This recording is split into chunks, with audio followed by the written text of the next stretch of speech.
LIC के अंदर ही नहीं, काफ़ी सारे स्टॉक्स लाइक अंबुजा सीमेंट है, एसीसी, इनके अंदर तो अपर सर्किट, और अडानी के स्टॉक्स में तो आजकल चल ही रहा है, उसमें भी कई सारे स्टॉक्स उनके अंदर upper circuit and lower circuits लगे हैं। कोशिश कीजिए इस टाइम में थोड़ा सा अडानी के स्टॉक्स को अगर आप अवॉइड करोगे तो कोई गलत बात नहीं है, छोड़ दीजिए। बिकॉज ट्रेडिंग सेशन में इंट्राडे में अगर आप कोई स्टॉक ट्रेड कर रहे हो और उसके अंदर लोअर सर्किट्स लग गए तो पेनल्टी भारी पड़े। तो जो हाई वोलेटाइल स्टॉक्स उनको थोड़ा सा छोड़ दीजिए। इसमें भी हम ज़्यादा देर तक वेट नहीं करेंगे। एलआईसी के अंदर जो हमारा छोटा सा टारगेट हमने रखा हुआ है, या तो ये ग्रीन वाली कैंडल का लो पॉइंट, हालांकि यहाँ तक ही हम रखेंगे, यहाँ से फिर निकल जाएंगे बाहर। बहुत ज़्यादा तुम वेट नहीं करेंगे, थोड़ा बहुत मूव लेकर के चुपचाप बाहर निकल जाएंगे। स्टॉप लॉस जो हमने इसके अंदर अपना लगा रखा है, जस्ट ग्रीन वाली कैंडल आप देखोगे 3 मिनट्स के टाइम फ्रेम पर हमारा स्टॉप लॉस है। ये जो पिन बार अपनी बनी हुई है, यहाँ इसके थोड़ा सा ऊपर में अपना स्टॉप लॉस लगा हुआ है, और ये अपना टारगेट पॉइंट है 4643.30। सो ओवरऑल ये अपना ट्रेडिंग सेटअप है आज का। डे टाइम फ्रेम पर जब आप देखोगे तो ये हमारा एक स्विंग एरिया है जहाँ से हमने अपना ट्रेड ये एग्जीक्यूट किया है आज का। ये हमारा एक सपोर्ट पॉइंट है, और आगे की तरफ हम स्ट्रेच कर देंगे तो ये यहाँ तक हम इसको ड्रॉ कर सकते हैं। इसके बाद में हुआ क्या है, सिंपल सिर्फ प्राइजेस को देखिए कि जो लाइन हमने ड्रॉ की है चार्ट्स के ऊपर वो क्या इफेक्ट डाल रही है।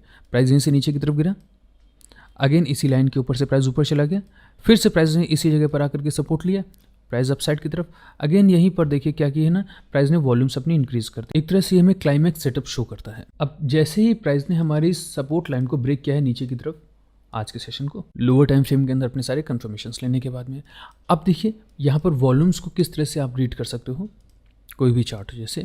अब देखिए प्राइस हमारा अपसाइड की तरफ गया है। एक कॉन्सेप्ट होता है वीएसए का, वॉल्यूम स्प्रेड्स एनालिसिस। इसमें प्राइस एंड वॉल्यूम्स के स्प्रेड्स को देखा जाता है। हम कोशिश करेंगे वीएसए के ऊपर एक थोड़ा सा ठीक ठाक वीडियो आप लोगों के साथ शेयर करें, जिससे कि वीएसए की एक नॉलेज आपके पास हो। प्राइस एंड वॉल्यूम्स को देख करके हम उसके अंदर कुछ स्प्रेड्स निकालते हैं। अब जैसे हाई वॉल्यूम है, एक बड़ी सी कैंडल हमारी फॉर्म कर दी गई, और उसके बाद में देखिए ये इतनी बड़ी सी कैंडल बनी, बट इसके अंदर मूवमेंट तो है ही नहीं।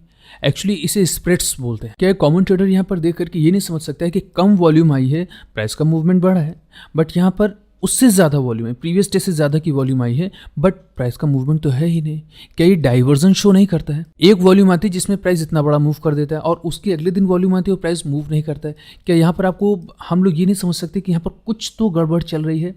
यहाँ पर स्प्रेड्स का या फिर बड़े प्लेयर में भी प्राइस को एक जगह होल्ड करने की कोशिश कर रहे हैं, बहुत सारी क्वांटिटी उन्होंने एक ही कैंडल में लगा दी है। प्राइस क्या कर रहा है ना, जैसे ही ये कैंडल इंक्रीज की, इनकी वॉल्यूम इंक्रीज हुई, प्राइस ने क्या किया, सिंपल ये अपने सपोर्ट पर आ गया।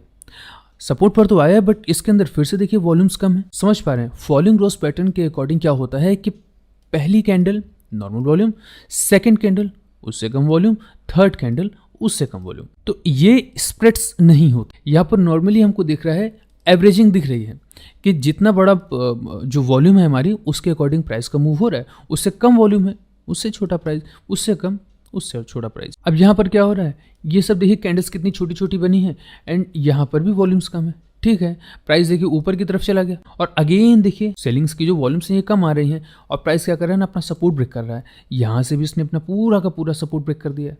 अब देखिए वॉल्यूम और प्राइस को मिक्स करने की कोशिश कीजिए, कैसे दोनों को हम लोग मिलाएंगे।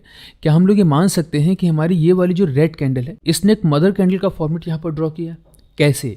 इस रेड वाली कैंडल के अंदर 1 2 3 4 दिन तक मार्केट रुकी हुई है ना, ये बन जाता है इसका एक सपोर्ट पॉइंट। प्राइस ने क्या किया, इसके लो से ही अपसाइड का मूव दिखा दिया, और इसके बाद में इस मदर कैंडल के हाई के पास में आकर के प्राइस ने सपोर्ट लिया, और फिर से इस रेड वाली कैंडल की जोन के अंदर आकर के इसने ट्रेड करना स्टार्ट कर दिया। देखिए 2 सपोर्ट बन गए ना, हमको कुछ नहीं किया, हमने सिर्फ डेली टाइम फ्रेम पर बस अपनी आंखें खोल करके यहाँ पर एनालिसिस स्टार्ट की। आंखें खोल की मतलब बहुत बार, अब एलआईसी का ही यही चार्ट है, हो सकता है जब आप इसको रीड करो तो आपको ये सारी चीज़ें ना दिख रही हों। मेरे लिए भी वही चार्ट बना हुआ है। आप देखो ना कि प्राइस में यहाँ पर एक सपोर्ट एरिया बना, यहाँ पर एक सपोर्ट पॉइंट बना। अब प्राइस ने आपके एक सपोर्ट पॉइंट को ब्रेक किया, और ये दूसरा सपोर्ट पॉइंट, अब दूसरा सपोर्ट पॉइंट ब्रेक कर रहा है, तो नीचे कौन सी जगह बन रही है हमारी? पूरा ये देखिए स्पेस खाली पड़ा हुआ है हमारा। ग्रीन वाली कैंडल को ले सकते हैं, अदरवाइज हमारे पास ये जो रेड वाली कैंडल, हम इस कैंडल को ले सकते हैं, ये वाला पॉइंट है ना, यहाँ तक इसका एक सपोर्ट एरिया है, और इसके नीचे आप चले जाओगे तो ये वाला पॉइंट इसका सपोर्ट पॉइंट है। इस तरह से जो मेन हमें सपोर्ट लग रहा है वो ये ग्रीन वाली कैंडल लग रही है, मतलब ये मैक्सिमम पॉइंट है। मे भी चांस है कि ये यहाँ तक आज के दिन गिर जाए, जो कि इम्पॉसिबल हमको लग रहा है। गिरने को गिर सकता है, बिकॉज यहाँ तक गिरने के लिए प्राइस को एक बड़ा मूव दिखाना पड़ेगा। तो सिंपल सी चीज़ समझ गए कि प्राइस के अंदर हमने सिर्फ कुछ सपोर्ट पॉइंट्स ड्रॉ किए, एंड लोअर टाइम फ्रेम पर 5 मिनट के टाइम फ्रेम पर आप आइए, और यहाँ पर देखिए कुछ मूव्स देखिए आपको दिखाई। अब ये मूव्स कैसे, वह प्राइस का देखिए मूव वहीं पर एग्जैक्ट ऊपर तक हुआ है। यहाँ पर 3 मिनट्स के टाइम फ्रेम पर आपको ये ग्रीन कैंडल दिखाई पड़ेगी, है ना, ये ग्रीन वाली कैंडल। यहाँ पर प्राइस जब अप साइड की तरफ गया है, ये ग्रीन वाली कैंडल जैसे ही फॉर्म हुई, प्राइस का मूव इस जगह पर हम लोगों ने अपनी एंट्री एग्जीक्यूट कर दी और इस ग्रीन वाली कैंडल के जस्ट हाई के पास में हमने अपना स्टॉप लॉस लगाया। स्टॉप लॉस गया नहीं है, अभी देख लेते चला गया हो। सो यहाँ पर पोजीशन बुक ओपन कर लेते हैं। पोजीशन बुक में ओवरऑल जो हमारा इस वक्त का प्रॉफिट चल रहा है 1600 के अराउंड का चल रहा है, 1003 और 700। चलिए ऑर्डर बुक में हाँ अभी है 664.35, ये हमारा ऑर्डर लगा हुआ है। तो हमको लग रहा है हम सिर्फ 5 पैसे से ही बचे हैं यहाँ पर। कॉपी 664.35, ओके 5 पैसे से जस्ट हम यहाँ पर सेफ हैं। और एंट्री कितने पर है अपनी, 661 पर। कॉपी और 661, चलिए एंट्री मार्क कर देते हैं, पेस्ट 661, ओके। तो यहाँ पर अपना ट्रेड एक्सिक्यूट है 661। स्टॉप लॉस हमारा 664.35 पर स्टॉप लॉस है, 661 पर अपनी एंट्री है। कि डे टाइम फ्रेम पर हमने जो चीज़ समझाई है वो क्लियर हुई होगी, समझ में होगी। प्राइस ने एक ये वाला सपोर्ट ब्रेक किया, इसके बाद में आज के सेशन ने मॉर्निंग के जो सपोर्ट्स है डे टाइम फ्रेम की जो स्विंग बने हुए इन सपोर्ट्स को ब्रेक किया है। यहाँ से अगर हमारा प्राइस स्ट्रांग है तो उसको क्या करना चाहिए, अपोजिट यहाँ से प्राइस को ऊपर की दिशा में जाना चाहिए, नहीं तो फिर इस वाले सपोर्ट से प्राइस को अपसाइड की तरफ जाना चाहिए। अपसाइड में जाने के लिए ये तो सपोर्ट पॉइंट्स बन रहे हैं ना, सिंपल से दिख रहा है हम लोगों को। ओके, अब हमारे पास सपोर्ट लाइन स्ट्रॉन्ग है। अब हम देख लेते हैं कि लोअर टाइम फ्रेम पर मार्केट वहाँ पर क्या कर रही है। जब हम लोग 5 मिनट के टाइम फ्रेम पर आएंगे तब देखेंगे कि प्रीवियस डे में भी मार्केट ने उसी जगह पर सपोर्ट लिया है ना। आज अगर मार्केट को अप साइड की तरफ जाना है तो वो क्या कर सकती थी, क्या करेगी, एक कैंडल, इसके बाद में देखिए प्राइस का मूव 1 2 3 वीआरएल का फॉर्मेशन बना, प्राइस अप साइड की तरफ गया, एक रिजेक्शन, और प्राइस ने क्या किया ना, यहाँ से सीधे हमारी इस वाली कैंडल का लो ब्रेक कर दिया। मतलब 5 मिनट के टाइम फ्रेम पर जिस कैंडल ने हमारी मदर कैंडल का फॉर्मेट लिया, प्राइस ने उसका भी सपोर्ट ब्रेक कर दिया। मतलब डे टाइम फ्रेम पर तो हम देख ही रहे हैं कि सपोर्ट ब्रेक हो रहे हैं, बट लोअर टाइम फ्रेम पर भी यहाँ पर सपोर्ट ब्रेक हो रहे हैं। यानी कि 930 की कैंडल के नीचे भी प्राइस ने आकर के क्लोजिंग कर दी और प्रीवियस डे का जस्ट हमारा स्विंग पॉइंट ही है। तो जैसे ही प्राइस ने उस जगह पर अपना मूवमेंट करना स्टार्ट किया तो हमको ये समझ में आ गया कि मे बी आज इसको अप साइड की तरफ जाने में थोड़ी बहुत प्रॉब्लम हो सकती है। दैट्स वाई हमने डाउन साइड का अपना ट्रेड यहाँ पर एग्जीक्यूट किया। ओके, सिंपल सी एनालिसिस है, देखिए बिल्कुल सिंपल एनालिसिस, कुछ नहीं करना है। स्टॉप लॉस हमने अपना रख दिया है 6643 पर, इसको 664, इसको एक बार रिफ्रेश कर लेते हैं, 664.35 स्टॉप लॉस लगा हुआ है, 661 पर अपनी एंट्री और पोजीशन बुक में इस वक्त का अपना जो प्रॉफिट है 2900 के अराउंड का चल रहा है। ओके, सो इसको चलने देते हैं, कोई बड़ा मूवमेंट होता है हम इसके अंदर कोई एक्शन लेते हैं तो फिर आपको इन्फॉर्म करते हैं। ट्रेडर्स, इस वक्त जो अपनी ये कैंडल फॉर्म हो रही है एग्जैक्ट 3 बजे की कैंडल है, जो कि 3:03 पर कंप्लीट हो जाएगी। सो इसमें भी लगभग 1.5 मिनट बचे हुए हैं, 2 मिनट लगभग बचे हुए हैं इस कैंडल के कंप्लीट होने में। ओके, मूवमेंट कोई बहुत बड़ा मूव नहीं आया है, क्योंकि प्राइस ने इस जगह पर आकर के मॉर्निंग में जो लोज लगाए थे इस लो के पास इसने सपोर्ट लेना स्टार्ट कर दिया और फिर यहाँ से फिर नीचे मार्केट गई नहीं है। ये हाईज एंड लोज, हाईज लोज लगा रही है। कोशिश एक बार यहाँ से की गई थी कि प्राइस एक बार हाई ब्रेक करे, बट नहीं हुआ, प्राइस रुक गया इसी जगह। मॉर्निंग में ये जो सपोर्ट अपना बना, मार्केट बिल्कुल जस्ट इसी के अंदर रेंज बाउंड होकर के रह गई और LIC ने कोई बहुत बड़ा मूव हम लोगों को नहीं दिखाया। हालांकि जहाँ तक मार्केट गिरी थी उससे जस्ट थोड़ा सा 1% भी अगर नीचे की कैंडल बन जाती, LIC के लिए कोई बहुत बड़ी बात नहीं, मे भी हो सकता है 1 या 2 कैंडल के अंदर ही हमको हमारा पूरा का पूरा टारगेट दे देती, जो कि 1% का बचा हुआ था, बट ऐसा हुआ नहीं। और अभी देखिए मार्केट कहाँ पर जंप कर रही है। हालांकि निफ्टी या फिर बैंक निफ्टी आप दोनों ही चार्ट देखोगे तो ये भी अपसाइड की तरफ जा रहा है। पूरे दिन मार्केट अपसाइड में रही, लास्ट टाइम LIC के अंदर भी जंप आ रहा है और बाकी पूरी मार्केट आप बैंक निफ्टी देख लो, निफ्टी इसके अंदर भी जंप आया है। हालांकि हम अपने टारगेट्स के लिए रुके हुए थे, नहीं मिला कोई बात नहीं। 656.55 को प्राइस इस वक्त चल रहा है LIC के अंदर का एंड प्रॉफिट अपने 3000 के अराउंड चले। इसको एक बार रिफ्रेश कर लेते हैं एंड अभी तक किसी भी तरह का हमने एग्जिट का ऑर्डर अपना प्लेस नहीं किया है, सिर्फ स्टॉप लॉस और एंट्री के ऑर्डर्स हमारे लगे हुए हैं।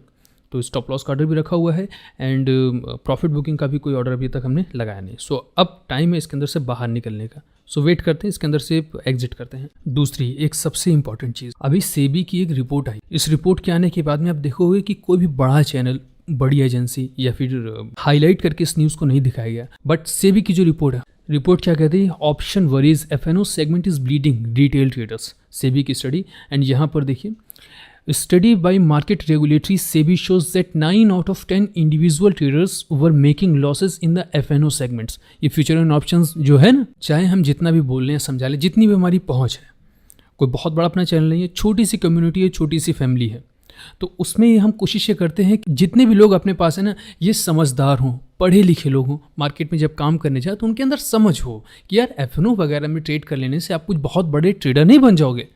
अगर आपको एक टारगेट अचीव करना है, आपको एक अच्छा ट्रेडर बनना है, मैटर नहीं करता आप F&O के अंदर प्रैक्टिस करो या फिर आप करेंसी के अंदर प्रैक्टिस करो। मैटर करता है कि आप जिस भी सेगमेंट में ट्रेड कर रहे हो वो कम पैसे में आपको प्रैक्टिस करवा दे, जहाँ पर लॉसेज ना हो। दुनिया में सिर्फ एक ही सेगमेंट ऐसा है, इक्विटी।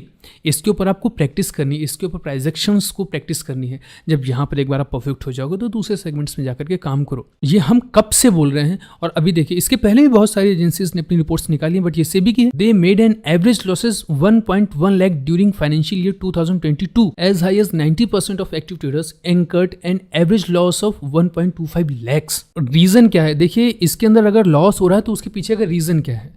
सिंपल सी चीज़ है, बिना किसी सोच समझ के, बिना किसी मनी मैनेजमेंट को समझे, बिना किसी रिस्क मैनेजमेंट को समझे, किसी ने आपको बड़े बड़े प्रॉफिट्स दिखा दिए, आपको सपने दिखा दिए, बड़े बड़े गाड़ी है, घर है, सब कुछ वो दिखा रहे हैं। वो जब बैठेंगे ना तो आपको पीछे उनके सब कुछ दिखेगा, अच्छा इतना ये सब लगा करके बैठे हुए हैं, बड़ी बड़ी गाड़ियाँ चल रही हैं, तो यही हम भी कर लेंगे। वो होता है, वो दिखाते इसलिए हैं कि कहीं ना कहीं आपको वो अट्रैक्ट करे। समझदारी से काम लेना होगा। वो सारी चीज़ें आप अचीव कर सकते हो, लेकिन एक सही प्राइस एक्शन के साथ में एक सही सेगमेंट को चूज करो, उस सेगमेंट के ऊपर ट्रेडिंग करो, उस सेगमेंट के ऊपर प्रैक्टिस करो। जब हो जाए तब आप जाओ F&O के ऊपर, आप जी भर के ट्रेड मारो, आपको लॉस नहीं होगा। लेकिन बिना सोचे समझे, बिना सीखे, बिना किसी एक्सपीरियंस के आप वहाँ जाकर के काम करोगे, आप लॉस ही करोगे। ये हम जितनी भी आपको रिपोर्ट्स दिखा लें, सेबी जितना भी कह लें, ये अभी की थोड़ी रिपोर्ट है, ये तो काफ़ी दिन हो चुके हैं। अभी हमने देखा कि सेबी की कोई रिपोर्ट आई है, शिव जी ने हमसे कहा कि सेबी की रिपोर्ट आई हुई है, तो ठीक, हमने उसको देखा, ओपन किया, हमने सोचा ठीक है इसको भी शेयर करना चाहिए। अगर आपको लगता है कि जो काम करने का हम ये नहीं कह रहे कि आपके काम करने का तरीका गलत है, या जो भी लोग ये वीडियो देख रहे हैं उनके काम करने का तरीका गलत है, लेकिन नहीं, ऐसा नहीं है। मैक्सिमम ट्रेडर्स का काम करने का तरीका गलत है। वो 1 लॉट, 5 लॉट, 10 लॉट के साथ काम करेगा, उसको लगता है थोड़ा सा प्रॉफिट लेकर के हम बाहर निकल जाएंगे, बस हमारा दिन खत्म। यहीं से लॉस होने की संभावना और यहीं से लॉस होना स्टार्ट होता है। तो कोशिश करो, जितने भी वीडियोस हमने अपलोड किए ना, एक एक वीडियो देखो, आप देखो कि उसके अंदर जो जो भी चीज़ हम बता रहे हैं ना, यकीन मानिए आप पैसा दे करके भी ऐसी नॉलेज नहीं ले सकते जो कि फ्री वीडियोज़ के थ्रू हम समझाने की या पढ़ाने की कोशिश कर रहे हैं। आप देखो, इसके थ्रू प्रैक्टिस करो, प्राइस एक्शन के ऊपर मास्टर बनो, ना कि हमें जा कर के किसी दूसरे सेगमेंट के ऊपर या क्या ट्रेड करना क्या नहीं करना, बड़ा प्रॉफिट लो, सब बात की बात है।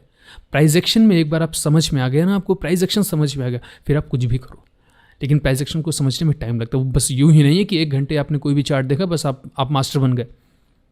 जिंदगियां निकल जाती हैं, लाइफ खत्म हो जाती है लोगों की, तब भी उनको लास्ट में लगता है कि नहीं यार अभी कुछ तो बचा रह गया। दिमाग खोलो, समझ पैदा करो अपने अंदर। किसी भी ब्रोकर के पास हम लोग अपना अकाउंट ओपन कराने जाते तो वो नहीं पूछते कि आप कितना पढ़े हो, वो नहीं पूछेगा, वो सिर्फ आपसे आपकी आईडीज वगैरह लेगा, पासबुक वगैरह लेगा और अकाउंट ओपन कर देगा। और कहीं ना कहीं गवर्नमेंट को भी इसके ऊपर एक्शन लेना चाहिए, लेकिन उन्होंने क्या एक्शन लिया है कि जितना मार्जिन हम लोगों को मिलता था अदर सेगमेंट्स, वो सारा का सारा खत्म कर दिया है। ऑप्शन बाइंग के अलावा कोई चारा ही नहीं छोड़ा।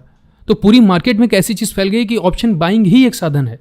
अब जैसी मार्केट है वैसी है, उसमें हम लोग कुछ कर नहीं सकते, लेकिन उसको जितना भी हो सकता है अपनी तरफ से बस एक अवेयरनेस के साथ में काम करो, अवेयर होकर के काम करो।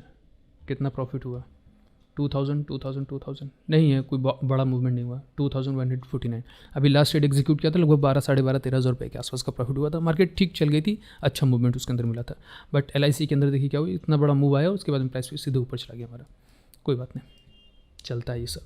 आज नहीं प्रॉफिट हुआ है, कल की मार्केट में प्रॉफिट हो जाएगा। आप देखिए जितने भी वीडियोस हमने अपलोड किए हैं, इस चैनल पर, उन सभी वीडियोस को देखो एक बार। ऐसी चीज़ें हमने उसके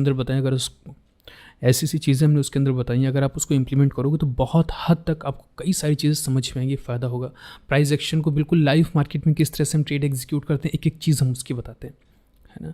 कैसे आप रीड करोगे कैंडल्स को, कैसे आप डे टाइम फ्रेम को रीड करोगे, कैसे लोअर टाइम फ्रेम को रीड करोगे, एक एक चीज़ बताई है। वीडियोस हम अपलोड करते हैं ना, देखो लाइव मार्केट में प्राइस कैसे रीड किया जा रहा है, लाइव मार्केट में किस तरह से रीडिंग करके हम प्रॉफिट निकाल रहे हैं। या आज देखिए ना, हमको टारगेट मिला ना हमारे स्टॉप लॉस गया, ऑन एन एवरेज हम निकल गए थोड़ा प्रॉफिट लेकर के। तो इसको देखो, समझो, और ये जो रिपोर्ट है इसको पूरी तरह से पढ़ो, इसके पीछे का रीज़न जानने की कोशिश करो। अगर लॉस बना रहे हो ना ऑप्शंस के अंदर, तो रीज़न जानने की कोशिश करो क्या है। जिस जगह से हमने ट्रेड अपना एग्जीक्यूट किया था वो लेवल ड्रॉ कर दिया था, एंड निफ्टी के ये वाले अपने लेवल्स हमने मॉर्निंग में ही अपने चैनल पर शेयर कर दिए थे। ये अपना पॉइंट था, एक सपोर्ट एरिया, यहाँ से मार्केट ने नीचे की तरफ मूवमेंट दिखाया तो नेक्स्ट सपोर्ट एरिया, और वापस से प्राइस ऊपर की तरफ चला गया तो नेक्स्ट वाला रेजिस्टेंस ये पॉइंट। एंड आई होप कि वीडियो से ज़रूर कुछ ना कुछ आपको बेनिफिट मिला होगा। So thanks. वीडियो अच्छा लगता है तो उसको ज़रूर से ज़रूर लाइक कीजिएगा, कमेंट्स कीजिएगा, और अगर चैनल पर आप पहली बार आए हो तो चैनल को सब्सक्राइब कीजिएगा। Thanks and we will meet again.